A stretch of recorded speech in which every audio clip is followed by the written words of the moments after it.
Hello everyone, welcome to the 8th lecture of AAE 301. In today's lecture, we will talk about the inverse Laplace transform. And as usual, let's start with an overview of the lecture today. So in the last lecture, we've talked about how we can apply the Laplace transform to convert a function in the time domain into a function in the S domain. And in today's lecture, we will learn how to do the opposite. That is, we will learn how to apply inverse Laplace transform to convert a proper rational function in the S domain to a function in the time domain through partial fraction expansion. And on top of that, I will introduce two MATLAB commands, residue and impulse, for computing the partial fraction expansion and the inverse Laplace transform of a function in the S domain. Now let's get into the details.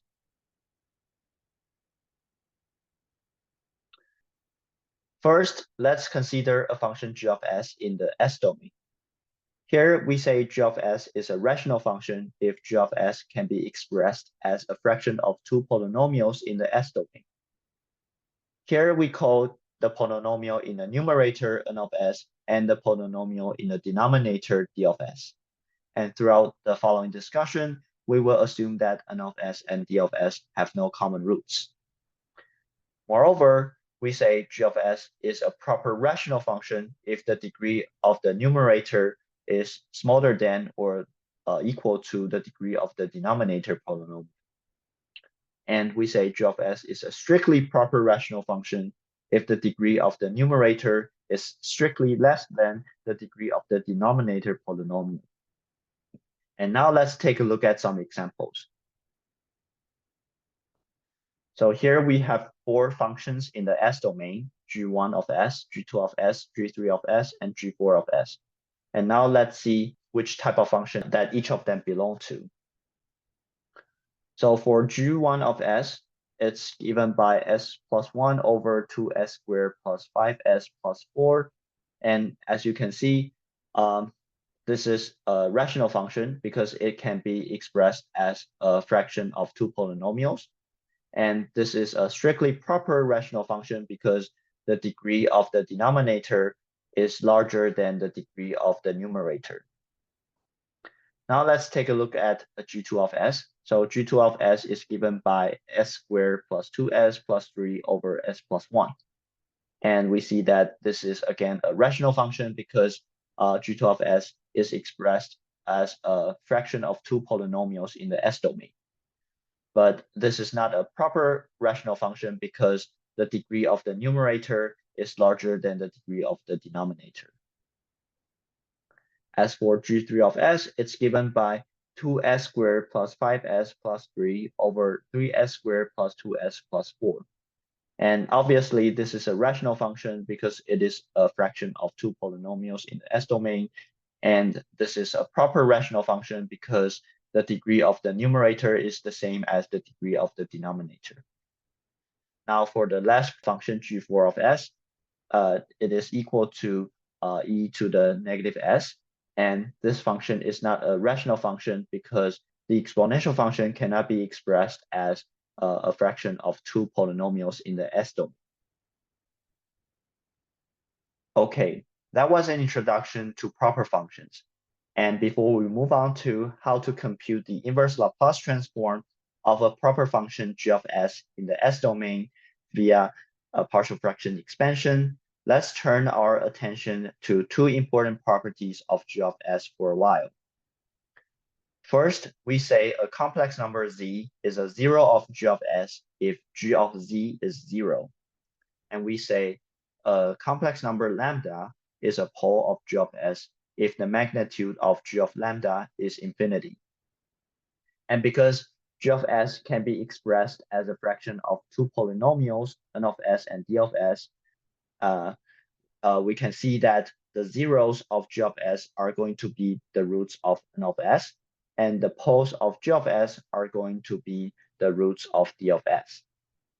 And now let's take a look at an example. So here we have a function g of s in the S domain, and it's given by s squared plus 2s plus 3 over s squared plus 4s plus 3. And we can see that the numerator polynomial can be expressed as a product of two functions in the S domain, which are s plus 1 plus the square root of 2 times I, and s plus 1 minus the square root of 2 times I. And similarly, the polynomial in the denominator can be seen as a product of two functions in the S domain as well. So here we have s plus 1 times s plus 3. Now, if we express g of s in this form, we can clearly see that the poles of g of s are going to be -1 and -3, and the zeros of g of s are -1 minus square root of 2i and -1 plus square root of 2i.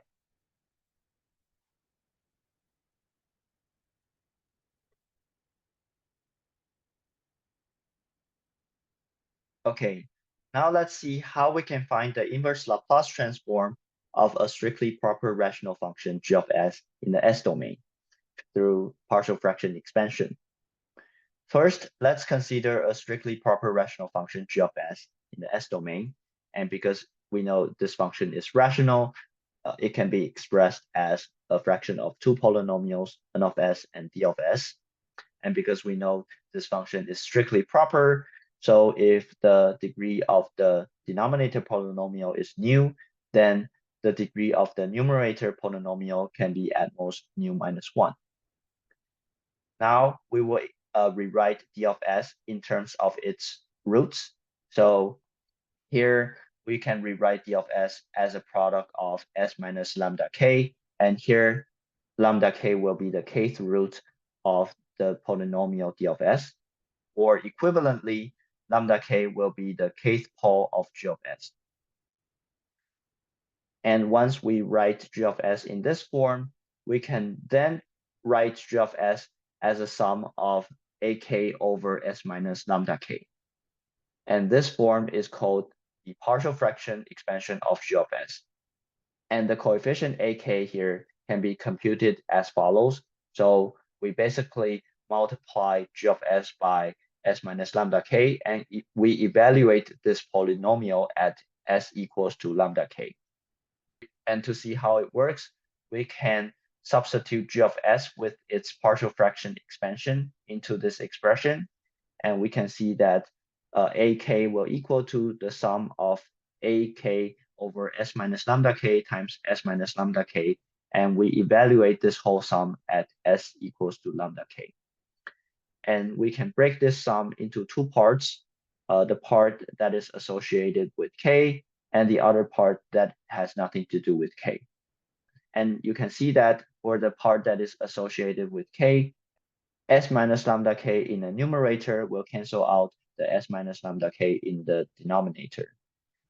And for the part that has nothing to do with k, when we evaluate this whole expression at s equals to lambda k, s minus lambda k in the numerator here will give us 0. So these terms will all disappear and we will be left with ak. And now let's recall that the Laplace transform of the exponential function e to the power of at is equal to 1 over s minus a. So this implies that if we look at the inverse Laplace transform of 1 over s minus a, it will give us the exponential function e to the at. And because the inverse Laplace transform is also a linear operator, just like the Laplace transform, we see that g of t, which is the inverse Laplace transform of g of s, will equal to the inverse Laplace transform of its partial fraction expansion. And due to the linearity of inverse Laplace transform, this expression here can be written as the sum of the inverse Laplace transform of each term in the sum. And if we look at the inverse Laplace transform of ak over s minus lambda k, we know that it will give us ak times e to the lambda k times t. So in the end, we can see that g of t, which is the inverse Laplace transform of the strictly proper rational function g of s, can be expressed as a sum of exponential functions. So in summary, if you have a strictly proper rational function g of s in the S domain, after applying partial fraction expansion to that function, we can express g of s in this form, which is a sum of ak over s minus lambda k. And once we have this, we can easily compute the inverse Laplace transform of g of s by taking the inverse Laplace transform of each of the term here, and add them up together. And in the end, we can get the inverse Laplace transform of g of s as a sum of exponential functions. And now let's take a look at some example. So for the first example here, we have g of s equals to s times s plus 3 over s plus 1 times s plus 2 times s plus 4. And you can see that the denominator polynomial is already expressed as the product of s minus the roots of the denominator polynomial. So here we know that the partial fraction expansion of g of s will be in this form, which is a1 over s plus 1 plus a2 over s plus 2 plus a3 over s plus 3. And here the coefficients a1, a2, a3 can be computed as follows. So we know that if we want to compute the coefficient ak, we simply evaluate the product of g of s and s minus lambda k at s equals to lambda k. And here lambda 1 is -1, and lambda 2 is -2, and lambda 3 is -4. So to compute a1, we evaluate the product of g of s and s plus 1 at s equals to -1. And this will give us 4. And to compute a2, we evaluate the product of g of s and s plus 2 at s equals to -2. And this will give us -3. And to compute a3, we evaluate the product of g of s and s plus 4 at s equals to -4. And this will give us -1. So in the end, we see that g of s will equal to 4 over s plus 1 minus 3 over s plus 2 minus 1 over s plus 4. And now we can easily compute the inverse Laplace transform of g of s by applying the inverse Laplace transform to each of the term here. And we can see that in the end, g of t, which is the inverse Laplace transform of g of s, is equal to 4 times e to the -t minus 3 times e to the -2t minus e to the -4t.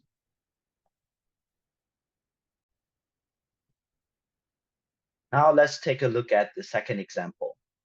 In the second example, we have g of s equals to 2s squared plus 3s plus 4 over s squared plus 3s plus 2.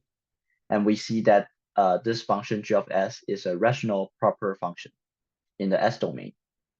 So in order to obtain the partial fraction expansion of g of s, we need to convert this function into a strictly proper rational function first.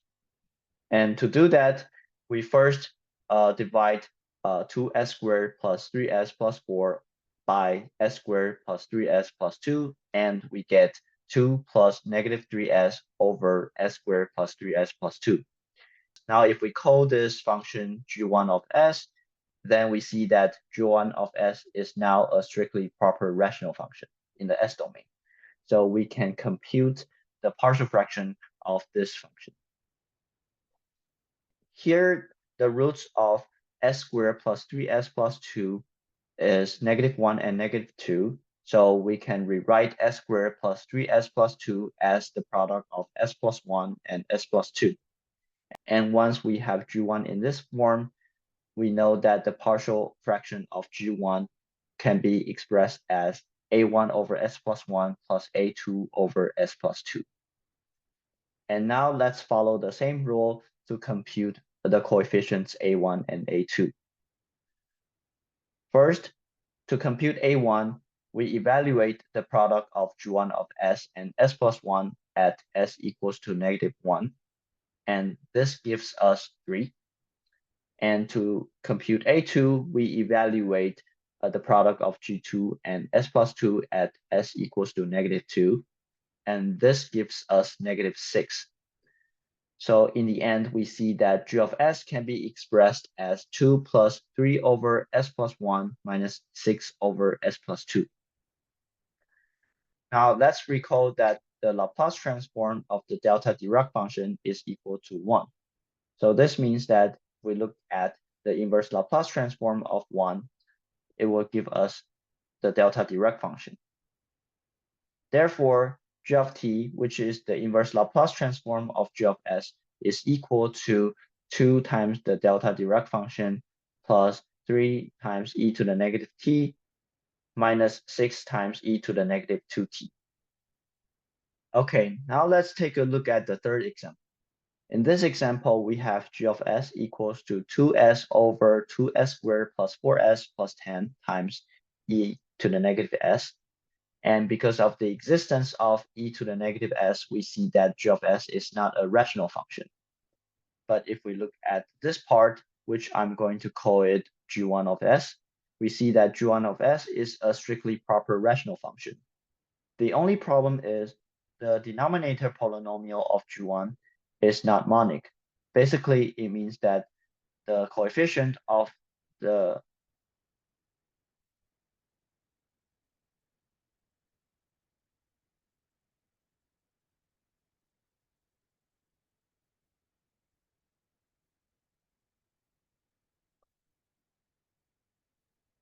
basically that means that the coefficient of the polynomial with the highest power is not equal to 1.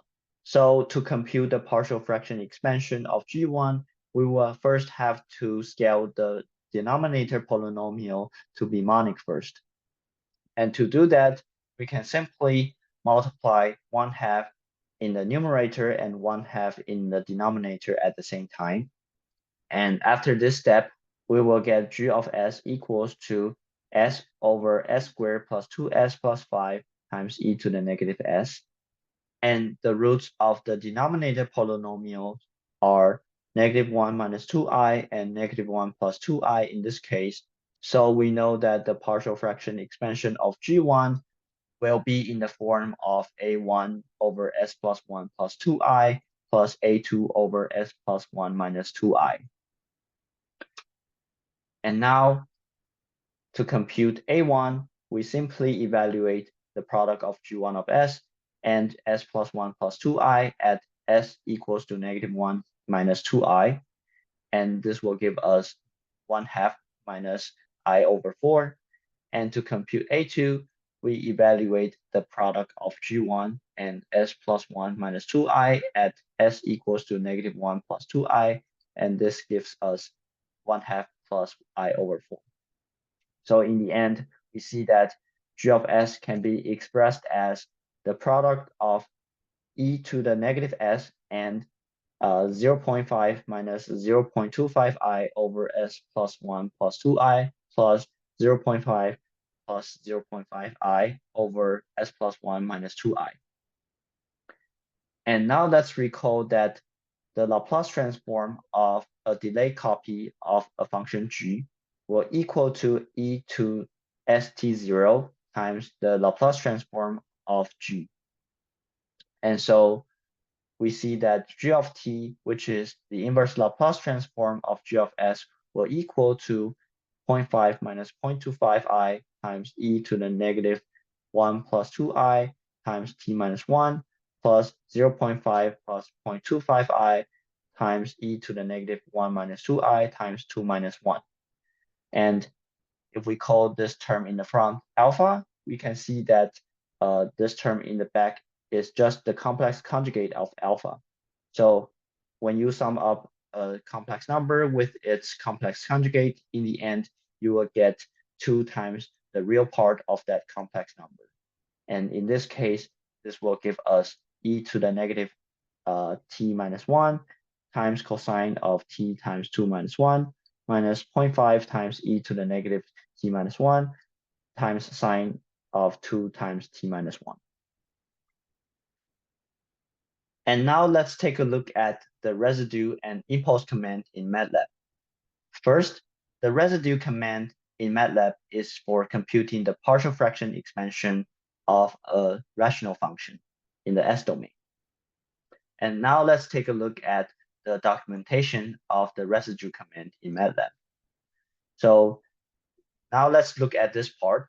We can see that this command takes two arguments, B and A, and it will return three outputs, R, P, and K. So first, let's take a look at what B represents. So here B is a vector that contains the coefficients of the numerator polynomial, essentially Bn, Bn minus 1 all the way to B1 and B0.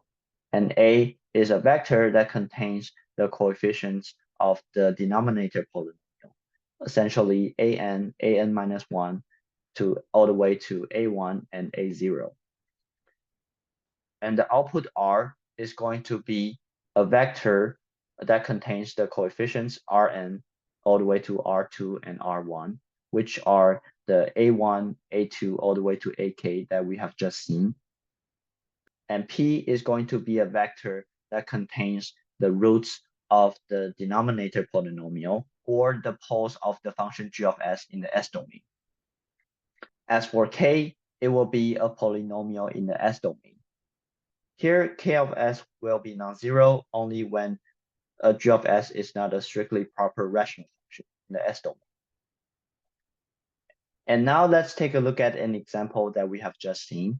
In this example, we have g of s equals to 2s squared plus 3s plus 4 over s squared plus 3s plus 2.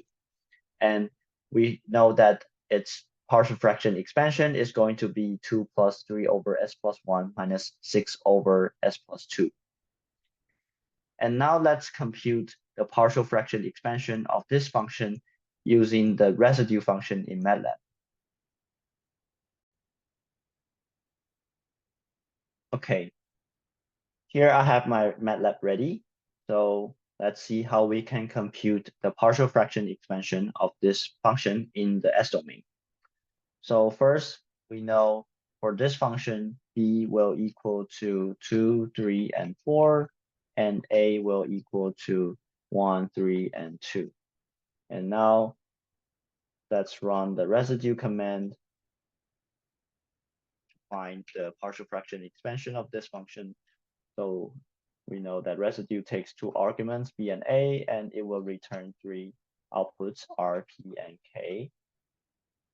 And now let's run this. And we see that in the end, we get R equals to -6 and 3, and P are -2 and -1, and K is 2. This result matches the result that we have just obtained. So here K equals to 2. Here we have K equals to 2 as well. And the coefficient associated with the pole -1 is 3. So here we have pole -1 and the coefficient is 3. And the coefficient associated with the pole -2 is -6. And so here we have -6 as well. So now you see how you can compute the partial fraction expansion of a function in the S domain using the residue command in MATLAB. Now let's look at the impulse command. The impulse command in MATLAB is a command that allows us to numerically compute the inverse Laplace transform of a function in the S domain. And now let's see how we can apply this command. So we look at here, we see that the impulse command is a command that again takes two arguments, sys and t, and it will return two outputs, y and t out. Here, sys is a dynamic system model, and t will be a vector that contains the time instance that we are interested in. And y will be the output of g of t at those instances, and t out will basically be the same vector that contains the instance that we are interested in. Now let's see how we can build a dynamic system model. So to build a dynamic system model, we will have to rely on the TF command in MATLAB. And here TF stands for the transfer function. And this is something that you will learn in the next lecture. So now let's see how we can build a dynamic system model using the TF command. If we look at this, we see that the TF command takes two arguments, a numerator and denominator, and it will produce an output, which is the dynamic system model that we want. In here, the numerator will basically be a vector that contains the coefficients of the numerator polynomial of the function g of s, and the denominator will be a vector that contains the coefficients of the denominator polynomial of g of s. Again, let's take a look at an example that we have seen before. In this example, we have g of s equals to 6 times s plus 3 over s plus 1 times s plus 2 times s plus 4. And now if we expand the products, we see that g of s will equal to 6x plus 18 over s cubed plus 7s squared plus 14s plus 8. And we also know that g of t, which is the inverse Laplace transform of g of s, will be 4 times e to the negative t minus 3 times e to the negative 2t minus e to the negative 4t. And now let's see how we can compute the inverse Laplace transform of g of s numerically using the impulse command. Okay, to apply the impulse command to obtain the inverse Laplace transform of a function g of s in the s domain, first we need to build a dynamic system model. So here we know that B, the vector that contains the coefficients of the numerator polynomial of g of s, will be 6 and 18.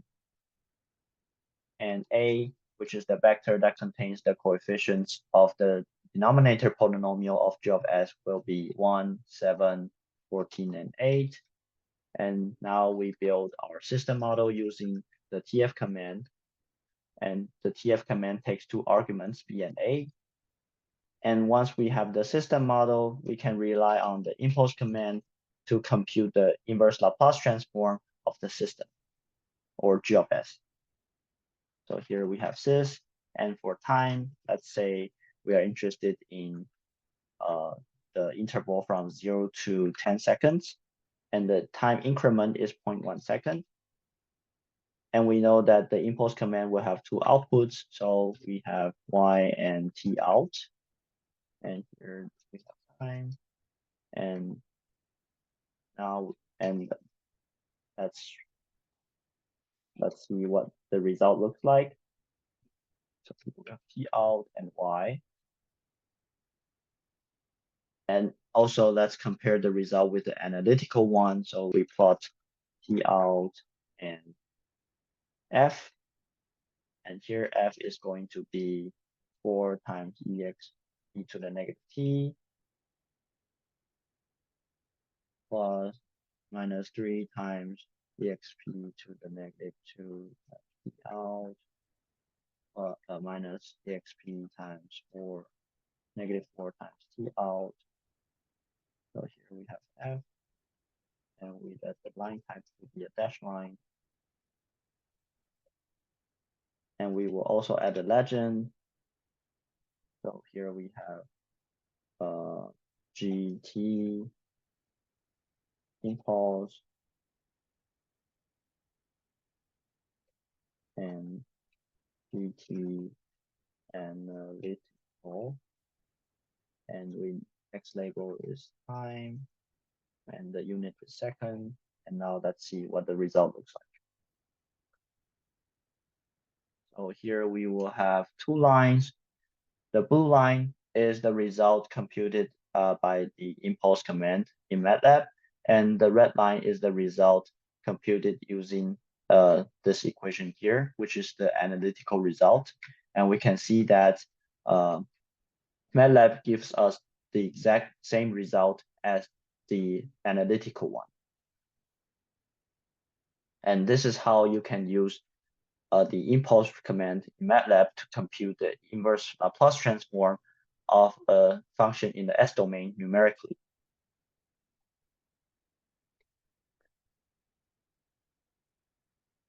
Okay, this is the end of today's lecture, and I hope to see you in the next one.